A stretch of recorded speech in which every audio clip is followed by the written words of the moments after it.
what's up? Welcome back dito sa ating channel dito sa Bobs TV. Alright.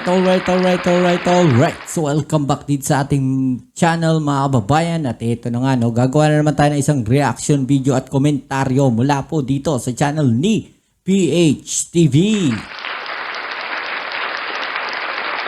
At ito na nga mga kababayan, no, sabi nga po niya dito, no, Wang Yi, pinayuhan umano ang Pilipinas na isaoli ang Pag-asa Island sa China. No? Payag ba kayo?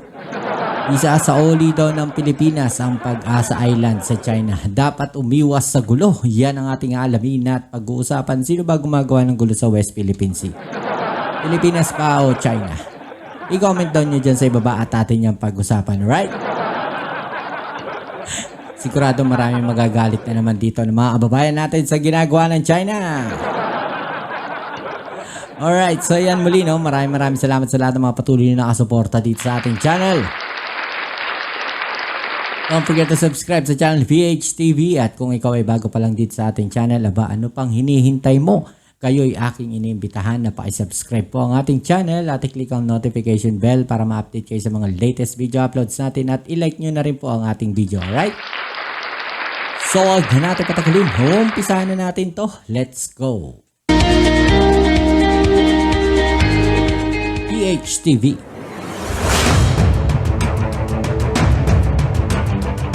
Wang Yi.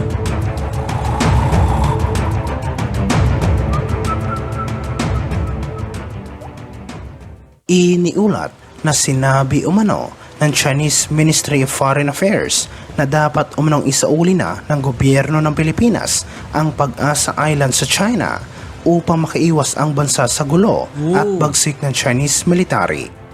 Talaga, ha? Iginiit ni Wang Yi ng Pag-asa Island o kilala sa China bilang Zhongyi daw ay dapat isauli ng Pilipinas sa China dahil ang isla ay sakop umano ng kanilang bansa at walang karapatan ang Manila na magtayo ng mga infrastruktura at magpadala ng mga sundalo sa lugar. Kailan pa naging sa kanila, no, yung parte na po yan ng Pag-asa Island? Kailan pa? Ilabas nyo ang inyong ebidensya, China. Ilabas ang ebidensya. Sabihin natin. Sinabi niya na patuloy na hinihimok ng Chinese government ang Pilipinas na ibalik sa China ang pagkokontrol sa Pag-asa Island at iligal umano ang pananatili ng ilang mga Pinoy na residente sa nasabing isla. Ngunit sinabi naman ng Philippine Department of Foreign Affairs na wala umanong karapatan ang China na angkinin ang Pag-asa Island dahil malinaw umanong napakalayo nito mula sa Chinese mainland at sakop din ito ng exclusive economic zone ng Pilipinas ayon sa international na batas. Tama naman, di ba? Iniulat ito matapos bigyang diin ng PCG ang kahalagahan sa paggamit ng mga pribadong supply boat para sa kanilang operasyon sa BRP Sierra Madre upang hindi lalong tumaas ang tensyon laban sa China o sa iba pang mga claimant countries sa West Philippine Sea. Ipinaliwanag ng tagapagsalita ng PCG para sa West Philippine Sea na si Jay Tariela na nais patunayan ng gobyerno ng Pilipinas na umaayon ito sa international norm ng non-militarization sa dispute sa nasabing pinag-aagawang karagatan sa pamamagitan ng hindi paggamit ng mga Navy vessel sa kanilang resupply mission. Sinabi ni Tariela na hindi nila nais i-provoke ang sinuman. Nais nilang ipakita sa mundo na sumusunod sila sa international norm ng non-militarization at hindi rin sila lalabag sa anumang probisyon ng United Nations Convention on the Law of the Sea. Matagumpay na nakapasok ang PCG sa Ayungin Shoal matapos makaiwas ito sa mga barko ng Chinese Coast Guard at Maritime Militia. At dahil dito, nakalapit ang mga tauhan ng Philippine Coast Guard sa BRP Sierra Madre at nakita nila ang tunay na estado na nasabing grounded na Navy ship. Ang Philippine Coast Guard ay nag-escort ng 2 vessel sa isang resupply mission sa BRP Sierra Madre, isang World War II era na barko na nakaground sa Ayungin Shoal mula pa noong 1999 at tumatayo ito bilang simbolo ng pag-angkin ng Pilipinas sa West Philippine Sea. Nanindigan si Tariela na sa panig ng Philippine Coast Guard at Armed Forces of the Philippines, naniniwala sila na nagsasagawa pa rin sila ng ligtas na routine operation pagdating sa mga resupply mission nito sa BRP Sierra Madre. Samantala sa ibang aspeto naman, iniulat na sinabi umano ng isang Chinese admiral na kayang-kaya umanong talunin ng kanilang maritime militia ang Philippine Coast Guard sa South China Sea dahil walang kakayahan ang PCG na kumprontahin ang malalaking barko ng kanilang maritime militia. Sinabi ng commander ng Chinese Navy na si Admiral Liu Chipin na kumpiyansa siya na tatalunin ng Chinese Maritime Militia ang Philippine Coast Guard sa isang labanan sa South China Sea. Idinagdag niya na alam umano ng Chinese Maritime Militia na limitado lang ang kakayahan ng Philippine Coast Guard dahil sa liit ng bilang ng mga barko nito at hindi rin umano armado ang mga PCG vessel na nakadeploy sa South China Sea. Ngunit ayon naman sa ilang analista na malabong mangyari ang sinasabi ng Chinese Admiral dahil kapag inatake ng Maritime Militia ang mga barko ng Philippine Coast Guard, siguradong sasaklolo kaagad ang US military at sa huli ay siguradong pagsisisihan umano ito ng komunistang bansa.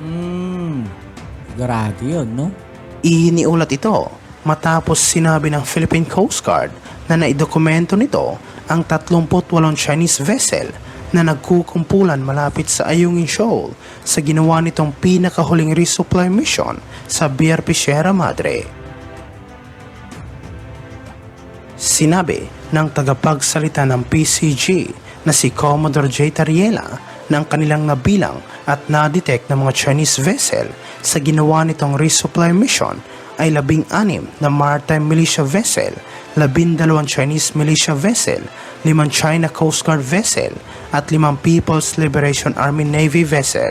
Oh, grabe, dami Overkill Sa kabuuan, masasabi nila na mayroong 38 Chinese vessel ang nandoon sa paligid ng Ayungin Shoal, partikular na nung nagsagawa sila ng resupply mission.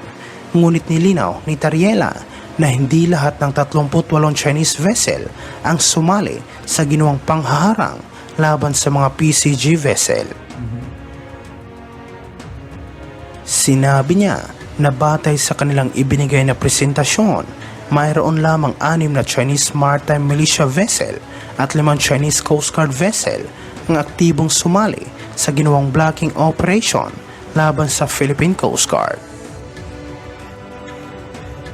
Ito anya ang pinakamataas na bilang ng mga Chinese vessel na nakita sa paligid ng Ayungin Shoal na kung saan ay nasa loob ng 200 nautical mile exclusive economic zone ng Pilipinas batay sa naging 2016 Arbitral Award at United Nations Convention on the Law of the Sea. Ngunit binigyang diin ni Tariela na matagumpay pa rin nakapasok ang PCG sa Ayungin Shoal matapos makaiwas sa mga barko ng Chinese Coast Guard at Maritime Militia at idinagdag niya na nakita ng kanilang mga personnel ang tunay na estado ng BRP Sierra Madre sa Ayungin Shoal.